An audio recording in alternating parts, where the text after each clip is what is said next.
தேர்தல் செயல்முறைகளை எளிதாகவும் நம்பகமானதாக மற்றும் வெளிப்படைத்தன்மையுடனும் மாற்ற இந்திய தேர்தல் ஆணையம் கடந்த 6 மாதங்களில் 28 புதிய முன்னெடுப்புகளை மேற்கொண்டுள்ளது. இந்த முன்னெடுப்புகளானது 6 பகுதிகளாக பிரிக்கப்பட்டுள்ளது. அரசியல் கட்சிகளுடனான இணைந்த செயல்பாடுகள், தேர்தல் முறைகளுக்கான தூய்மைப்படுத்துதல், தொழில்நுட்பத்தின் பயன்பாடு, வாக்காளர் பட்டியலின் துல்லியம், வாக்களிப்பதை எளிதாக்குதல் மற்றும் திறன் மேம்பாடு ஆகியனவாகும். இந்த தொடரில் இன்று ஊடக மற்றும் தொடர்பு அதிகாரிகளுக்கான பயிற்சி குறித்து நாம் பேசுவோம்.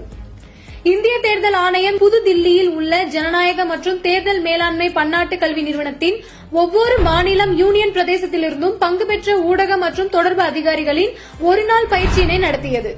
ஊடக மேலாண்மை, சமூக ஊடக உத்திகள் மற்றும் தேர்தல் செயல்முறை தொடர்பான பொது தொடர்பு ஆகியவற்றில் பங்கேற்பாளர்களின் திறன்களை வலுப்படுத்துவதை இந்த பயிற்சி நோக்கமாக கொண்டுள்ளது. அடுத்த காணொலியில் இந்திய தேர்தல் ஆணையத்தால் மேற்கொள்ளப்பட்டுள்ள பிற முன்னெடுப்புகளை பற்றி காண்போம். இதுபோன்ற இந்திய தேர்தல் ஆணையம் தொடர்பான மேலும் புதிய தகவல்களுக்கு எங்களது அனைத்து சமூக ஊடக தளங்களை பின்தொடரவும் மற்றும் சப்ஸ்கிரைப் செய்யவும்.